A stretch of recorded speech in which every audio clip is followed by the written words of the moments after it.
Allez, c'est parti. On commence par le premier métier, donc le métier de closer.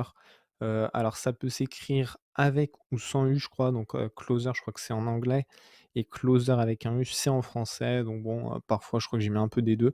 Donc, ne vous inquiétez pas à ce niveau-là. Alors, tout simplement, le métier de closer, qu'est-ce que c'est du coup? Donc, le closing, qu'est-ce que c'est?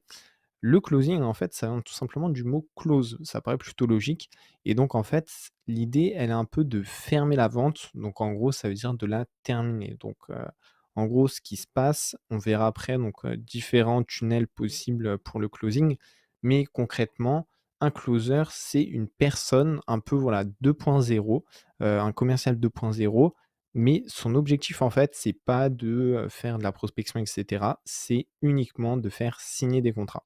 Donc c'est une personne qui est commerciale dans le sens, elle a le sens de la négociation, elle sait, voilà, signer des deals. Elle a, cette aisance un petit peu, à l'oral, voilà, qui est assez à l'aise pour signer des contrats et cetera. Et du coup, c'est une personne concrètement qui va pouvoir signer des deals. Donc son unique objectif, c'est de signer les deals. Donc comment ça se passe? On va voir ça juste après. Juste avant, voilà, comme je l'ai dit, ce n'est pas un commercial. Donc un closer, il faut bien comprendre que ce n'est pas un commercial. C'est pas quelqu'un qui va aller faire de la prospection, qui va aller faire du démarchage, qui va aller, voilà, voir, bah, je sais pas, des entreprises, pour vendre, les produits et cetera. Lui, en fait, il arrive vraiment à la fin de la chaîne, pardon. Donc il y a tout le début de la chaîne, donc la prospection, connaître, faire peut-être un premier rendez-vous, pour, bah, s'assurer que le prospect est qualifié, qu'il est intéressé et cetera et ensuite, du coup, à la fin de la chaîne, en dernier maillon de la chaîne, il y a le closer. Donc le closer, comme je te l'ai dit, son objectif, c'est de signer le contrat. Donc un closer, finalement, c'est une personne, voilà, qui va être là surtout pour rassurer le client, pour vraiment la enfin, faut qu'elle soit en confiance et quand elle est en confiance, il va lui dire: «OK, mon prix c'est 3 000 €, tu me l'achètes maintenant, on fait le deal et après c'est fini». En gros, ils sont très, très forts pour ça. Ils ont énormément d'arguments, ils sont très à l'aise enfin voilà, ils sont à l'aise. Alors après, on va dire, ils sont à l'aise, mais ça peut se travailler. Enfin, si tu es pas à l'aise au naturel, alors c'est sûr, on va dire si tu es très timide pardon, si tu es très introverti, si tu as du mal à l'oral et cetera, c'est pas forcément, on va dire, la discipline qui est la plus intéressante et c'est pas forcément le business le plus intéressant pour toi. Mais voilà, si tu es un peu à l'aise, si tu as un peu la tchatche, un peu, voilà, en tant que commercial et cetera, ça peut être très intéressant. Donc c'est vraiment de la vente pure. L'idée c'est, que le client achète, point barre. Alors combien peut gagner un closer? Donc là, ouais, tu vois, je te l'ai écrit avec un U. Donc en général, du coup, un closer, ce qu'il faut savoir, alors au niveau des pourcentages, c'est assez variable, c'est aussi à vous, bah, de réussir à négocier ou pas. Je sais qu'en général, un closer, ça gagne à peu près 10 à 15 du montant du contrat signé, même si ça peut monter à, 20 voire 30, mais c'est quand même beaucoup plus rare. La plupart du temps, ouais, 20, c'est plutôt la fourchette haute. Après, j'ai déjà entendu 30, mais 30, ça commence quand même à faire des montants très, très importants. Donc ouais, la plupart du temps, 15, ça me semble, quelque chose, d'assez correct. Donc du coup, bah, l'idée, c'est de calculer un petit peu, combien on peut gagner. Donc là, tu vois, par exemple, je t'ai dit que du coup, si tu signes 3 contrats par jour à un k, donc ça fait en gros, admettons, on va dire que tu prends, du coup 1 k, tu prends 15, tu prends 150 €. Donc 150 € multiplié par 3 contrats par jour, ça fait 450 €. Donc si maintenant tu travailles en gros 20 jours dans le mois, ça fait du coup 450 fois 2, ça fait 9 000 € par mois.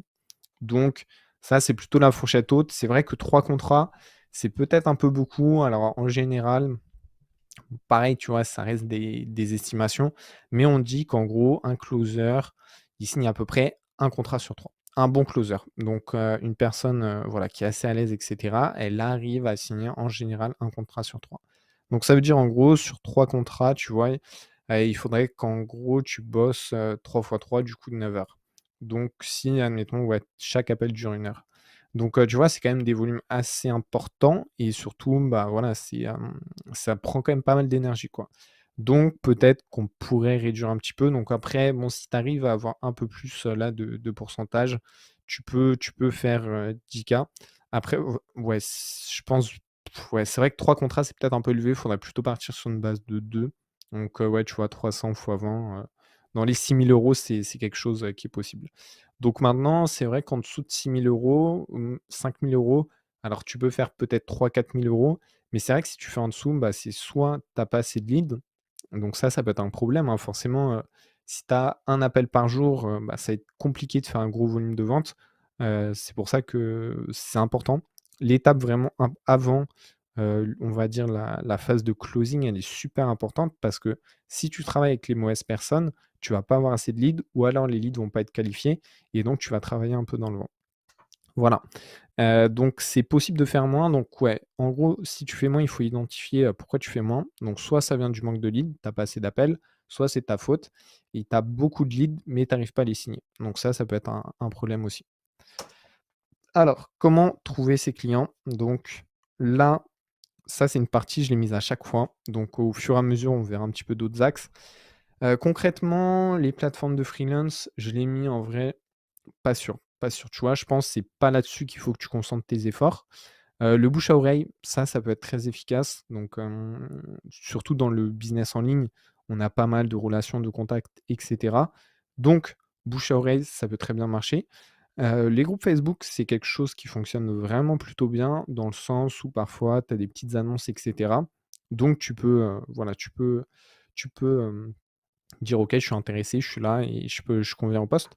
Ensuite, tu as les petites annonces, donc ça, c'est plus dans le sens, sur, je sais pas, LinkedIn, sur, Leboncoin aussi, je crois qu'il peut avoir des petites annonces, sur, voilà, sur, des blogs ou enfin voilà, c'est plus des petites annonces, pas vraiment dans le sens groupe Facebook, mais plus voilà, un peu comme dans les groupes Facebook, donc bah, je recherche un closer et cetera, mais un peu dans d'autres endroits, donc je sais pas, dans des trucs, des ça peut être même des dans des salons, enfin, tu vois? C'est vraiment un peu, petites annonces, genre, enfin, c'est difficile à expliquer, mais en gros, ouais, concrètement, c'est, tout ce qui est un peu com externe à Facebook, et cetera. Donc ouais, comme je te dis, LinkedIn, dans les magazines, sur des blogs, sur, voilà, je sais pas, tu vois, un jour, dans une vidéo, bah, voilà, on recherche un closer, une vidéo YouTube, bah, tu vois, c'est un peu ces petites annonces comme ça, qui sont faites un peu, bah, un peu partout et où il faut être un peu à l'affût, pour les trouver.